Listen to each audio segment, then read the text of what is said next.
Hey,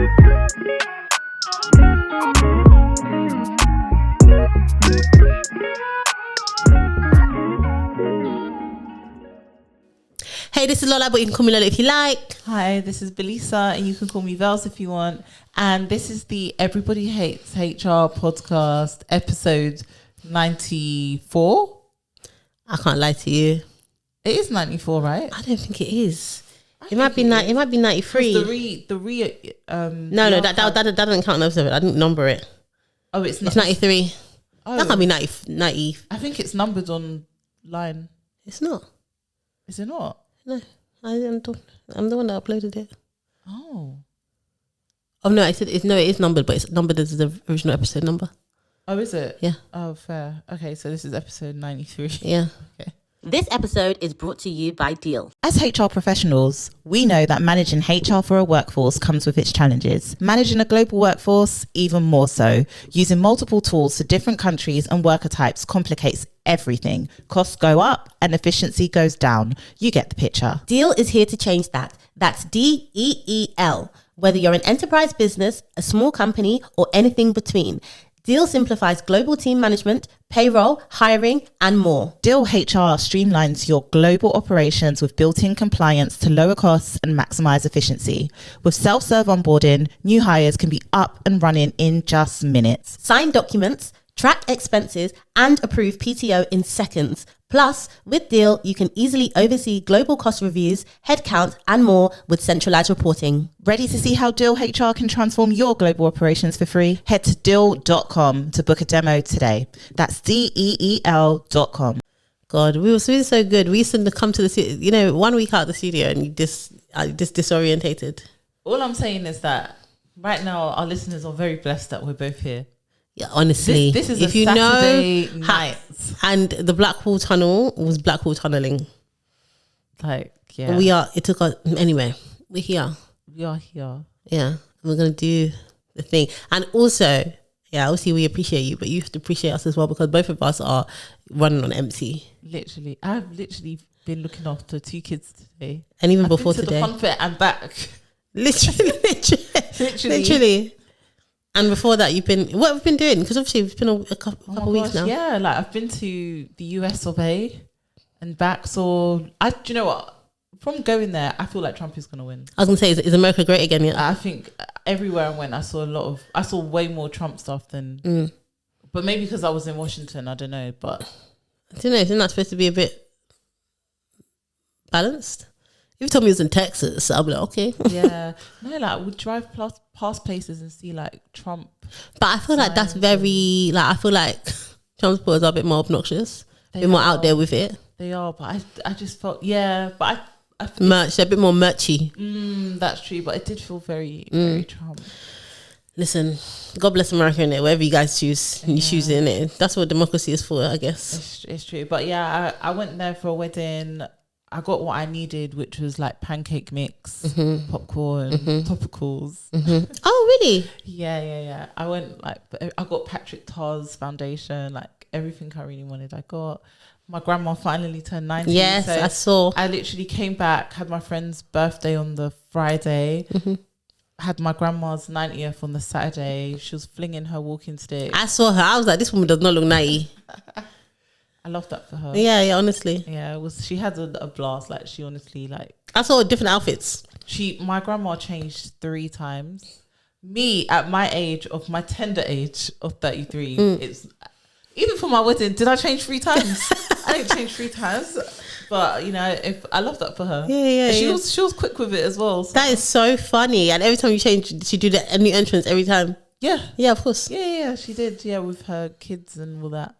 And then after that, we had like a crossover episode where me and you were at the same place at Party Here times. Oh yeah, 187. Yeah, mate. I found Lola's like weakness, guys. What? Like obviously you are a very intelligent woman. Oh, I told you. Oh, yeah, me. Don't ask me. There's a lot of things Lola could do, and the R&B quiz is not one. Nah, it's not. Listen, and the thing about me, the self-awareness on 100. I I said my contribution is going to be bringing my cousin. Literally, but it was a great contribution. It was a great contribution. So what can you contribute? I can contribute people that know things. Well, I will sing a song start to finish. Ask me who sang it. You won't know. Ask me, no. Ask me who sang it. I will sing every single lyric of the song. Ask me who sang it. Ask me the name of the song. And to be fair, we did come 11th out of 41, which I think is quite great. And my contribution made a significant contribution. 100%. We did really well. As a segue, my last week was just crazy. So my cousin Laura, shout out her, she came to visit from Texas, Dallas. Oh, Texas. Oh, Dallas, yeah. And she's never been to Europe. So whenever we've linked up, it's been in like the US or in Nigeria. So she's kind of like my cousin. Our dads were cousins. Okay. But yeah, so I was like, what do you want to do? Because she was like, she's never been here. So she wanted to do all the touristy stuff. She was like, let's take a day trip to Paris. And I think she was only ginger to do that because obviously I went for my birthday and she saw and she was like, and obviously it's not, she was only here for a week and it's like much easier for her to do a day trip from here than obviously to fly from the US. So I was like, okay, fine. And I was trying to squeeze this all into a week. I didn't have any leave because right now I'm working on just like a very crazy project. And so I managed to take 2 half days. And like on the Monday she came, she just chilled. On the Tuesday, we did like all the London touristy stuff. And I had to do a call. So behind the London Eye, I managed to find some sort of cafe and I did a call for like an hour. And I did a few hours of work in the morning. So we did like, went to Accra. Oh, actually, yeah. No, I've been a couple of times there. It's really good. I like it. Yeah. Okay. I went to Accra. Then obviously that's in Borough Market. So we did Borough Market. She was like gassed about this. Did you get the chocolate covered strawberries? I don't know what's on my TikTok feed, but she's like, there's a place where you can get chocolate covered strawberries. Maybe it was Tyshawn. No, he's a American. The guy. Yeah. Has he got hair? No. Oh no, the one some really tall black guy from New York, and he flew over to try the chocolate. I thought you were talking about the one that lives here. No, are you talking about Drew? I don't know. There's a guy that's American, but he's always here. The model. He looks like a model. I love him. Yeah, he's always over. But anyway, so she was like, she wants to go do that. So we was in Borough Market. We did that, and she was just obviously Borough Market it's so funny because these places, like I grew up like right around the corner from there, innit? But these places are so like, oh yeah, Borough Market. I'm like, Borough Market. Obviously it's nice, but like, and I was trying to explain to her like it was half term as well. So it was chaotic, and I didn't hear one lick of English. I said these people here, and the only English I heard was Americans. I was trying to explain to her these people are tourists. That's why it's so packed, and people are queuing up for chocolate. The strawberries were like £7. I said they were expensive. Yeah. I was like, but you know what? We're tourists today. He's making bank. Yeah. So anyway, strawberries. We went to go see Tower Bridge, and I was like, obviously I had to explain London Bridge, Tower Bridge. Did you go see the Crown Jewels and stuff? No, we didn't go to South London, but then we walked along South Bank, went to the Tate, went on the London Eye, went to see Big Ben, then went to Buckingham Palace if you're American, and then that was Tuesday. Then Wednesday I went to work, and then went to Amazon & Co, which was your recommendation, which was amazing. When we got there, I had booked to sit in like the dining area. They have like the lounge and the dining area. Then we sat down. I was like, this is feeling a bit informal. So I was like, I don't think this is the dining area. And we were like 10 minutes late, but I called them to tell them. And then they reseated us, and it was lovely. Like we both had different steaks, but it was all good. Great vibes. Thursday, what did I do on Thursday? Oh, we went to afternoon tea and then went to Wicked. So I worked until 3:30. Oh, that's cute. Yeah, and then went to afternoon tea and went to go watch Wicked, which I loved. Nice. Which afternoon tea did you go to? We went to one at Rubens. Okay. Yeah, like near Buckingham Palace. It's overlooking Buckingham Palace, but it's overlooking the side of Buckingham Palace. Okay, fair. So I mean, it wasn't really a view. Yeah. But anyway, so we went there, and obviously it was right around the corner from Wicked, which is in Victoria. Yeah. Then on Friday I went to work again, and I finished like 4, and then I had a games night in the evening, which you couldn't come to, but you missed out. But yeah, that was a very chaotic games night. Yeah, my friends are just very serious about games. I was games master, so I didn't actually play the games. And then and then the last person left. I said everyone, we're going to Paris the next day, so everyone has to be out by midnight. Then my brother came and then decided he wanted to play FIFA at the end with some of the guys. So then the last people left at like 2. Then we won the Eurostar. What time was your train? We didn't go at the second one, so it was 7:30. Oh, okay. Yeah, so anyway, I slept all the way there, and then we did Paris, and then on Sunday we did room 187 times party here, and on a Monday she went home, and I was very exhausted and very happy, and then since then I've been trying to catch up. Yeah, crazy. So yeah, that was a week of. She had a time though. She had a time. We have to save the My Love Is Blind things for. Did you watch? You watched it, yeah. Anyway, we'll have to save that for another time. but we'll talk about it after, maybe on the way home. But yeah, that was that. There's been lots of HR stuff going on. There has. I don't even know where we should start. Should we start with current news and then? I don't care. What do you want to do? Let's start with Kemi. Let's just get it God. out of the way. I mean, congrats to her. Do you know what? No. This is factually, Kemi Badenoch is now the leader of the Conservative Party. Yeah. Yeah, I was going to cheer for her. And I mean, it's obviously an achievement for her. Great. My truth is, obviously she's the first, is she the first black leader? Kwasi Kwarteng was the chancellor. Yeah. So she's the first black Conservative Party leader. Mm-hmm. But my truth is, I don't think that we should celebrate the first black everything. You don't need to celebrate it. Sometimes you don't need to be celebrated. If, for instance, if we get the first, black leader of, Reform UK, but that's not to be celebrated. I'm not saying that's what the Tory party is, but I think what Kemi has done, her reputation, I mean, I think on a personal level, I'm sure it's an achievement for her. Of course. This is what she's been working towards. Well, is it really? Because now you're the leader of the opposition party in a time where, the party's down. Do you know what I mean? When the party was up, they didn't choose you. That's what I need Kemi to remember. When the party was up, they didn't choose her. Now the party's down. And I messaged you and I was just like, how long before they start blaming her for stuff? They're going to list trust her. 100% they're going to list trust her. You had 30 minutes? Yeah. 30 minutes. I'm sure if I open it, they've already started. Yeah. But yeah, they're going to list trust her. That's why, even though it'd be a personal achievement for her, at least Liz Truss got her forever pension or whatever that was. What's Kemi going to get when they start blaming her for everything? And it's going to be bad. And do you remember that? Who's that? The biggest donor who said that thing about Diane Abbott, that he makes her want to hate all black women, or she should be shot, or whatever he was saying. That's good. That's the person that's supposed to be funding you. Watch him cut the funding. I just think it's all a mess.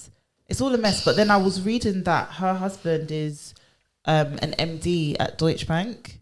Oh, really? Yeah, and has a lot of money and stuff. And I know that, when an MP has some good old funding behind them, that can sometimes be an advantage for them. But, I mean, Kemi, I just feel that obviously, last time we spoke about Kemi is because she was saying that she grew up middle class, but then she went to McDonald's and she became working class. So, again, it's not giving, I don't have that much confidence in her as a leader, but let's see. The crazy thing as well is that her being a black woman leading the Conservative Party, there's so many people that are itching over there and so upset that this has happened. Of course.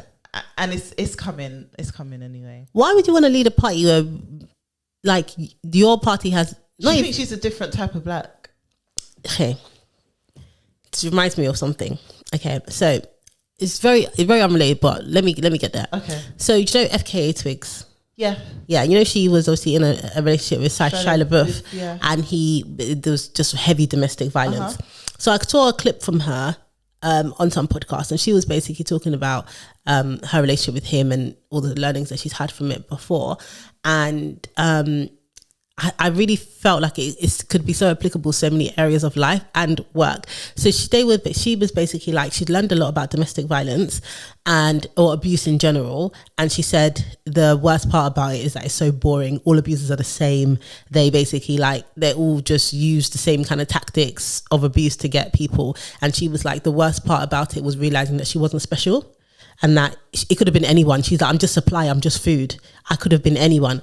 And I was thinking, someone like Kemi, you kind of can't, in any situation, if you're at work, let's say you're a woman or you're someone from a minoritized group, it's not really about you. Do you know what I mean? These people are just, they're racist, they're misogynistic, they just hate your people. You could be anybody. So when they're talking down to you, they're doing all these microaggressions, it's actually not about you. They just want the power. 100%. It could be anybody. Yeah, it's not about you. And I think that's both comforting and it's it's bad because you're powerless in the situation. So I feel like someone like Kemi, no one cares. All those people that don't like her, they don't care who she is. She's a black woman. She just for them, she's a dime a dozen. They're all the same. So there's nothing she can really do. So her thinking she's a different kind of black is laughable because when they look at you, you might feel like you're a different kind of black, but when they look at you, you're the same. You're just supply to them. They will use you up. They will, they'll besmirch your name. They'll do all the things that they're going to do. You're just supply. You're just food. It's kind of fodder. It's kind of a side note, but there was a lot of stuff on Twitter last week with regards to oh my gosh, what triggered it? And it basically coined the term Canary Wolf Blacks. Have you seen it? No, but I really feel like I know what Canary Wolf Black is. But go on. I'm trying to remember. Come back to me, but I'm trying to remember what exactly triggered it, because it wasn't the stuff to do with Yasmin. It was before that. Like, but it all kind of like followed on from each thing. But I'm gonna remember. But what is a Canary Wolf Black? Yeah, but basically it was saying that Canary Wolf Blacks sorry, the term is so funny, but basically they think they are different to, it was Chris Cabba. So it was all the stuff to do with that. Why are you not standing up to, Yes. It was all to do and Chris Cabba is, for our listeners. Yeah. So for those who don't know, Chris Cabba is a black man that was shot by the police when he had his hands on the steering wheel and was driving a car that I don't think was registered to him. And then he was essentially executed because he was shot in the head. Yeah. And the policeman went to trial and was recently found not guilty of murder of Chris Cabba. And a protest followed. And the visuals of this protest was, there were a lot of white people, a lot of white women kind of, standing up and saying, this is an injustice, etc. And people started saying on social media, where are the black men? Why are the black men not fighting for, this injustice when essentially it's about them? And a lot of black women and black men came out and said, do you know what? Like, what is deserved kind of thing of, he was involved in certain things, because the media released a CCTV of him a few days before in a club, essentially with a gun, like doing whatever he was doing. So people were like, well, if you live by the gun, you die by the gun. Not by the police. Yeah. So yeah, anyway. So basically people were being really obtuse in their view and not really thinking, okay, well, this wasn't black on black crime. This wasn't a community issue. This is somebody with authority that's supposed to be protecting the community. That should follow the rules. That should follow the rules that executed somebody. Yeah. And a part of the reason why that happened is because it was a black man. And when you are black or whatever you are, that's all they're going to see. So basically the Canary Wolf Blacks are the ones that are disassociating. Like I wear a suit, I kiki and ha with these white men in the office. It could never be me and my waistcoat and beret. It could never be and me and my brown shoe. Not my brown shoe. Me and my briefcase, we are safe. Okay, like could never be me.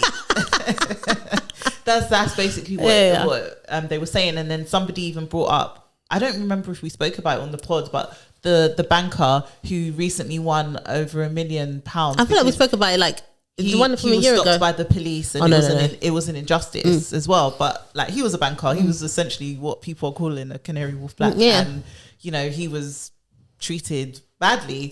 So that's where I kept seeing Canary Wolf Black and I know black, I finance. I Dominican. If you don't know, look up I know black, I Dominican. So I guess Kemi kind of fits into that. It's such a dangerous mindset for any person who's from a minoritized group. Whether it's you get women who do it as well, who are like, they support misogyny, or they support things that are aligned with misogyny, or like someone will make a complaint and they'll be like, why is she just moaning? I wouldn't have been offended by that. And those are the worst and then they get into they fall into this false sense of security where they think it could never be them until it's them.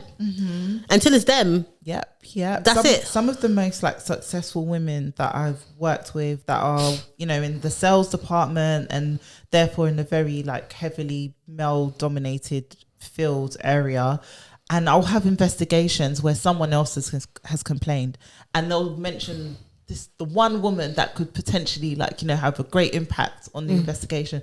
Oh well, that they joke like that with me all the time. I've got no issue with it. It's no. Think of the bigger picture. Have some foresight here. Why I'm asking. What it is? It's the blacks, and I call them blacks on purpose. That let people use the N-word around them. That let non-black people use the N-word around. It's the same kind of thing. It's don't be so sensitive. I'm not offended. It's like, no, It's not about you. Yeah. Like, it's literally not about you. It's so frustrating. But yeah, I can't stand people like that, especially if you're part of it. Anyway, Rishi, Suella, Kemi, all of them, Pretty, Kwame, all of them. Yeah, Kwasi, but whatever your name is. Yeah, for real. I don't give a X. Whatever your name is.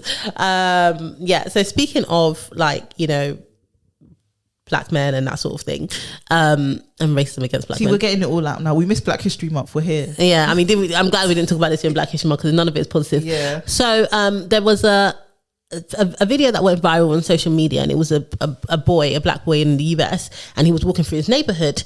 Thank God it didn't end like a lot of the others have. And basically got his phone out, and there was these white men surrounding him, like asking him, like, you know, where you going? You don't live around here. Where do you live? What's your address? He's like, I just live around, like, I live down there. Just like, what number? What's your address? He's like, I'm not telling you that. Like, I live here. Like, leave me alone. He's walking, and you can see that they are putting so much pressure on him, being very like trying to intimidate him, being very aggressive. At one point, one of them runs to their car, and the other one has to stop him. And apparently, he was going to get, you know, pew pew out. And yeah, like, he stopped, and then, but this was all caught on camera. Thank God the young boy, whose parents probably taught him about this stuff, got his camera out and started recording it. And yeah, it went viral, and it turns out, and obviously the internet did its thing. Always. Yeah, the internet did its thing, and they found one of the men. And one of the men worked at the London Stock Exchange Group. Big London Stock Exchange. But in the US. And they fired him. Good. And you know what I was surprised about? They released a statement. Remember, I get in the US because the way laws are and GDPR and all that other kind of stuff doesn't necessarily apply. Mm-hmm. They put out a post, and it said, we're aware of the video that's going around social media. Until now, we were investigating it. Is one of our employees. We were investigating it. The investigation is concluded, and we can confirm that he has been terminated. And I was really surprised, because I'm like, this is a UK organization. Like, how are we telling people that someone's been fired? I mean, that's just the HR point of it, because I've never seen, like, to say he's no longer working with us, or we've, you know, do you know what I mean? You could just state facts that he's no longer working with us, but to say we terminated him as a direct result of his involvement in this incident, which obviously everyone would have deduced anyway, I was like, okay, London Stock Exchange. I love that, to be honest. Yeah, but also GDPR, they're still, you know. Yeah, but it didn't happen in the UK. Yeah, but it doesn't matter, because they're a UK organisation, so they're supposed to still. Anyway, I can't have too much sympathy for him. I just feel like America will do what America do. Yeah, regardless of. But I was like, the HQ of the company. It was just a perfect example of they walk among us, because again, anybody, including the Canary Wolf Blacks, they'll sit next to these people shoulder to shoulder, and they'll think, the people that sponsor the ERG, like, you think it could never be you. How are you working at the London? I mean, obviously there's, you know, racist people, misogynistic people, ableist people, there's everything. To go to that point where you have that sort of energy on your day off, and you know what was it? I can't remember. Yeah, but you know where you work. It's crazy. It was Florida, right? I can't remember. Somewhere in the US. But I just thought, what? And you know where you work. I don't even know what his job was. They posted it all over. I can't remember, but they did post it. But I just think, wow, like, this is what you do. These people work. This person is someone that you're sitting next to in the office, tapping your keyboard. Do you know what? I always think that when the racists and stuff come out on social media, like on our TikTok and on Twitter or Instagram, I always just think, wow, I know some of these burners are people that work in big organizations, and they're hiding, and they could literally be sitting next to you. Even some of the racist comments we get, like on TikTok, when we talk about certain things, I always go look on their profile, because if I can find out where you work and you're saying something racist, I will tell your employer. There was one, and he worked at Barclays. And he'd been there for a long time. And this was before we were being monetized on TikTok. Yeah, okay. So basically, we hit 10,000 subscribers. 10,000 followers on TikTok. Woo. Yay. However, we're now part of the Creator Award Program or whatever it is. So go, repost everything you see. Yeah. It's paying us now. But we have to abide by all these community guidelines. So anytime we say anything back to anybody, we get a flag. Literally. And we're not abusing people or whatever, but sometimes they say things to us. We have to, and I remember I'm the love and light one. So if I'm responding, I ain't even responding that. What was the one I did? And it wasn't even that bad. I think you just called them silly. And that was you. No, you called them silly. You said don't be silly. And then there was another, I can't remember what it was. Oh yeah. I said to them, they said something which was, it's not what I said in the video. And I just said, look, if you rub the two brain cells you have together, that was it. Then you will understand. And then we got flagged. Yeah. That was even generous of me because I think there's only one brain cell that the person had. So now I have to go to my personal account. That's what police is doing. She just responded with my personal account. But I saw this guy. He'd been at Barclays for like 20 years. And at the time, like, I could still reply from the pod. And I was like, would Barclays be happy with this? Yeah. He deleted the comment. Oh, did he delete it? Good. We give people grace. We give them that one opportunity. But I still screenshotted his face just in case. Nah. Do you know what? If it's stuff like racism or whatever, I'm like, okay, if you want to tell someone's employer, because do you know what, if I can easily see where you work, then it is what it is. However, I guess, what do you think about someone's conduct outside the workplace, and if it should have a bearing on what their employer does? So like, can they be disciplined for stuff they do outside? Like, what's the line? I think it depends. I think it depends on what it is, because, for example, if somebody's, for example, is, I don't know, like they attend sex parties, like consensual sex parties. Yeah, like they go to consensual sex parties. They have threesomes or whatever it is. Like, if that's, and you're an accountant, that's got nothing to do with anything. That's absolutely nothing to do with. What if they cheat on their wife? What's that got to do with work? I'm just about like conduct and ethical standards and all of that. But really and truly, what does that have to do? You know, there's that thing where people say like, if someone cheats on their partner, then you shouldn't go into business with them because they have no loyalty. But it's like, do you know what? Somewhere I used to work. Yeah, this is heavy hearsay, office gossip. Yeah. I can't attest to any of the accuracy, but what they used to say, there was I won't even say where I worked, but there was a senior person where I worked, and they cheated with somebody. He was a director. He cheated with somebody who was like a secretary. Cheated on his wife with the secretary, then left his wife, married the secretary. They did happily ever after, had kids and everything. Ooh. And apparently he was never going to move past that level, because the other leaders in the business didn't trust him. But that's what I heard. I can't say that it's true, but to this day I don't think he's ever made it to the top level of that business. Yeah, so maybe that's one of the things in it. But even like in the workplace, when I have had cases where people, it's been brought to my attention that two people are having an affair or relationship or whatever it is, if there's not a direct management chain there, that's not. What are you telling me for? Yeah. If this person has no control over whether the other person gets promoted, demoted, salary increase, what are you telling me for?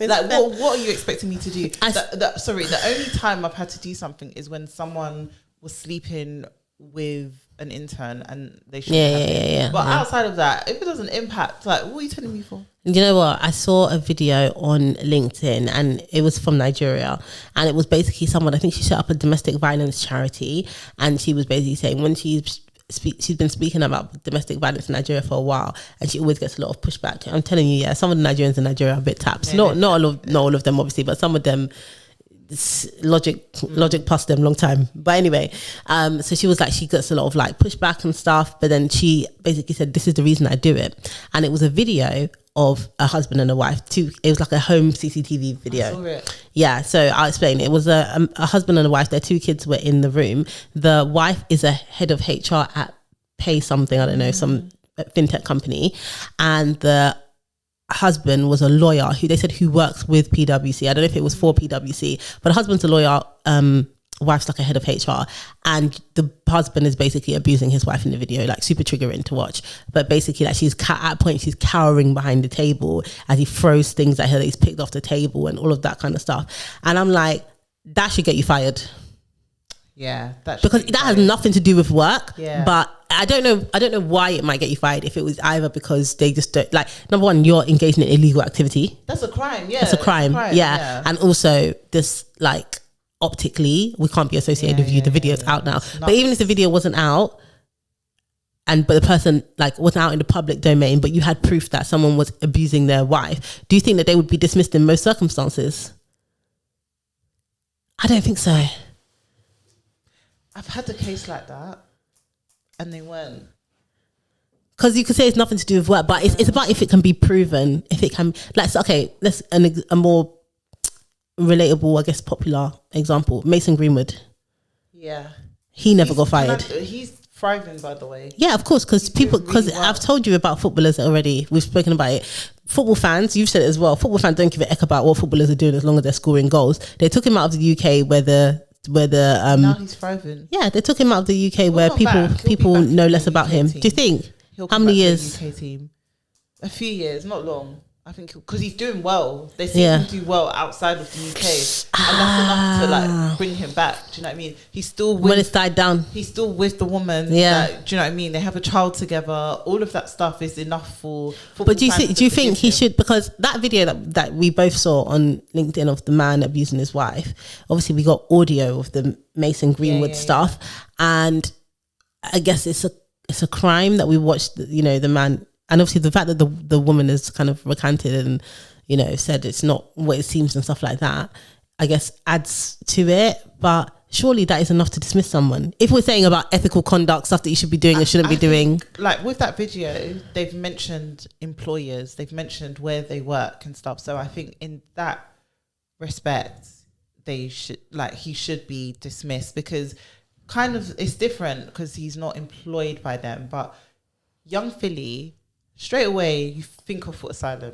Out of all the brands that they suspended that quickly. They had to because of that very close connection. Yeah. And even if he is found to not be guilty, he ain't getting that deal back. Yeah, the tarnishing that has happened is enough because they know as soon as you hear Young Philly, that's what the brand is gonna have. When I first heard what happened, the first place I went was you told me. The first place I went was Foot Asylum's page because they're the ones I'm expecting to speak up. I wasn't even looking to Chunks. Yeah.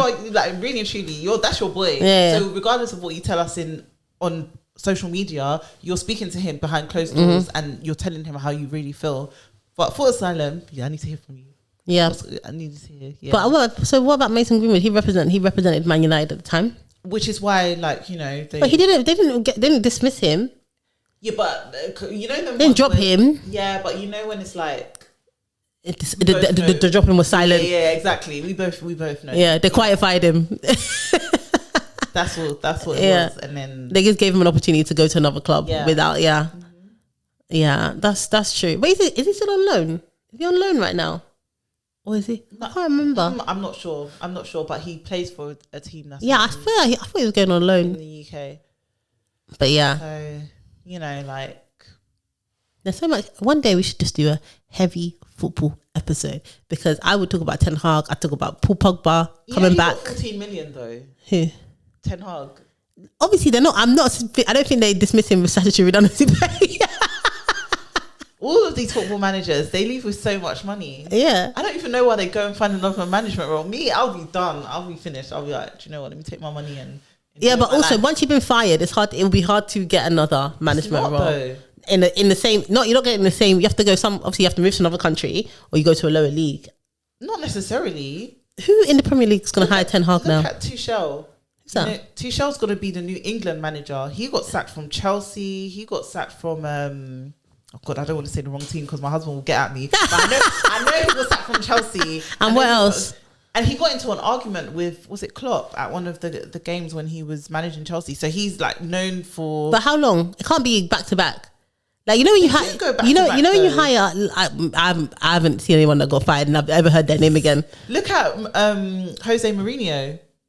Yeah, but different countries. Yeah, but they're still high profile. Yeah, teams. but you get what I mean. But you have to move your whole family now. Like it's not easy. What they do, though. Yeah, but it's not easy. That's part of their that's part of the game. Yeah, but that's when you fire like execs or you just like whatever, you have to give them big settlements because they know you ain't getting another. It's not easy to walk in. No, but it's not easy to walk into another exec level job. Managers do though. They do. Jose Mourinho's done bare high profile. Back to back. I feel like he's, but not. He does have to move to get them. They're very geographically mobile football managers and football players in general. Actually, who was Moyes as well? Same thing. He's still in the Prem. He's still managing in the Prem. That's true. Yeah, like they all get jobs. They're calm. And I guess it depends who you get fired from. Because if you get fired from like a top 6 team, then obviously there's room for you down there. There's still room for you at the bottom of the table. Anyway, that's our football segment done. There's one more thing I want to talk about. Well, just a couple of things. We've really wasted the time today. Not wasted, spent it. I was going to speak about the reference or the HelloFresh thing. Oh, let's do the reference. Okay. So basically, there's a girl that came on TikTok and she basically was, by her own admission, looking very disheveled. She was looking like she was really going through it. Somebody tagged us in it and he was basically saying that she was working at a company.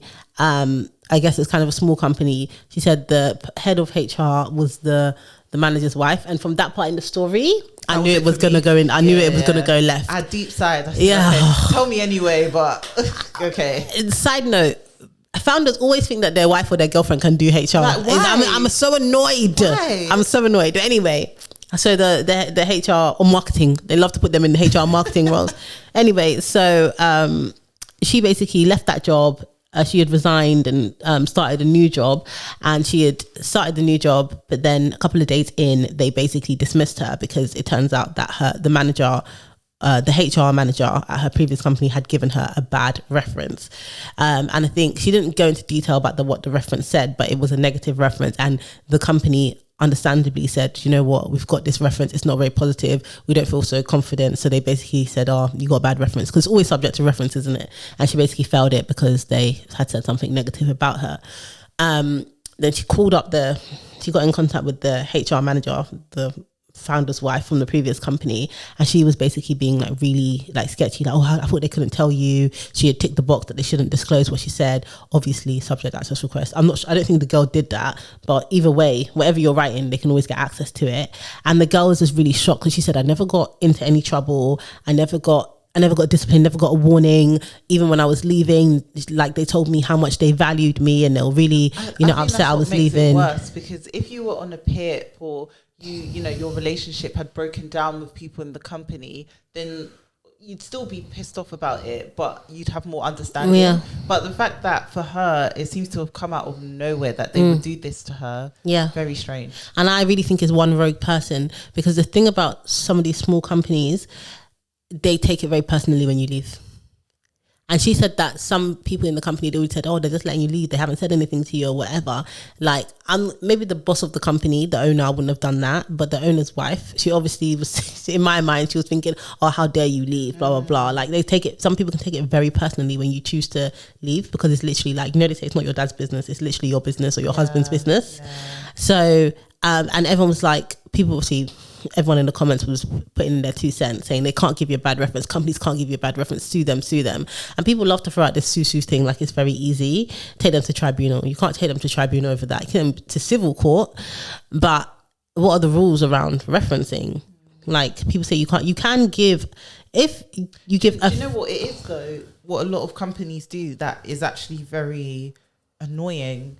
They send these forms where, like, they will ask for everything. They'll ask things like, how often was this person sick? Like, yeah. Why do you need to know that information? Why are you trying to? Yeah. Do you want this person? And small companies are the ones that, like, that the HR manager never had any training, doesn't understand risk. That's the founder's wife, is the person that will probably, oh, how much do you trust this person? Why are you asking stupid questions?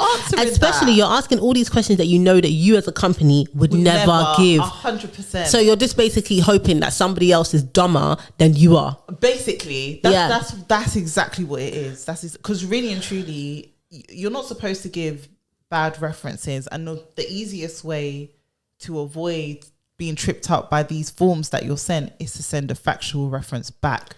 You don't have to answer the form they send you. Yeah, and also, so when people say you can't give a bad reference, you can give a factual reference. So for instance, if the person, we always say, oh, no one's going to say that if you were dismissed. The thing is, that's a sensible company, because most companies just give something where it says the dates of your dates of employment and your job title when you left. They don't tell people your salary. Like you were saying before, they could have said if you were on a fixed term or a permanent. But most companies will give the dates of employment and the job title when you left, and they'll just say that this is the reference that we give. But if, for instance, you were dismissed, there's nothing to stop them from saying that. And if they say that, and it's true, you can't sue them. In theory, that's a bad reference. Or if they say that during that time you received 2 warnings for conduct issues, again, that's not... It's factual. It's factual, and also you've given them permission to ask, so you've consented to sharing that information. So like you can get a bad reference if there's something factual to support it. But all this thing about would you re-employ this person? Do you consider this person to be trustworthy? Like all of this kind of stuff. Like why are you asking those questions? And also, why are you dumb enough to answer? Unless the answer is yes. But even then, the other reason that companies want to give factual references is because in theory, what could happen is if you give, for instance, someone a glowing reference and it turns out that that wasn't like true, like the person shouldn't have had such a glowing reference, I guess subjectively or objectively or whatever, that company could then come back and say, we made a decision based on what you've said. Yeah. So for instance, if you like, sometimes I've seen it where maybe someone's dismissed for doing something and then their manager takes pity on them and writes them a LinkedIn recommendation to help them find another job, or when they get the official factual reference, but then like some managers like to call the new manager likes to call the old manager. So the new manager calls the old manager, and even though they know that they were fired for this, they'll say, yeah, they've always been great, blah, blah, blah. In that situation, if that person now goes and steals from the next company and they found out that they also stole from you, they could sue you for lying to them. Yeah. So it's just easier to just give this person, yes, this person worked here, so you can confirm their employment. When they left, this was their job title. Can I just say, this adds to my, why I like working for bigger companies, because it's not even your manager, your old manager won't even see the reference. Yeah. They won't even see it come through, which is why they have to just give name, when you worked there, when you left, etc. Because like they have a whole operation. And they have a whole policy around it. Even if, and most of the managers know that, all of them. But when I was at the pharmaceutical company, which was way smaller, like I think it was just before I started that, because I was very junior, like it was my first HR role. But I think it's just when I started that they stopped answering that way, but they were still sending out a reference form that was very much trying to trip people up. Yeah. I don't mind that, to be honest. Like I would ask some questions as well. I'm not going to ask, is the person, do you consider the person to be trustworthy, all this other kind of stuff. Listen, in 2024, people are still not reference checking people. So there's 2 ends of the spectrum. There's 2 ends of the spectrum. There's like, asking too many questions and there's not even bothering to check that someone works where they say they work, which is very for how long and all this other kind of stuff. If you like, so I own obviously my own company, and if I was hiring somebody and obviously they had done something horrendous in their last company, I would love to know. But I also appreciate that there's a reason that another company wouldn't tell me, but I would love to know. I would love to know, because obviously they can come into your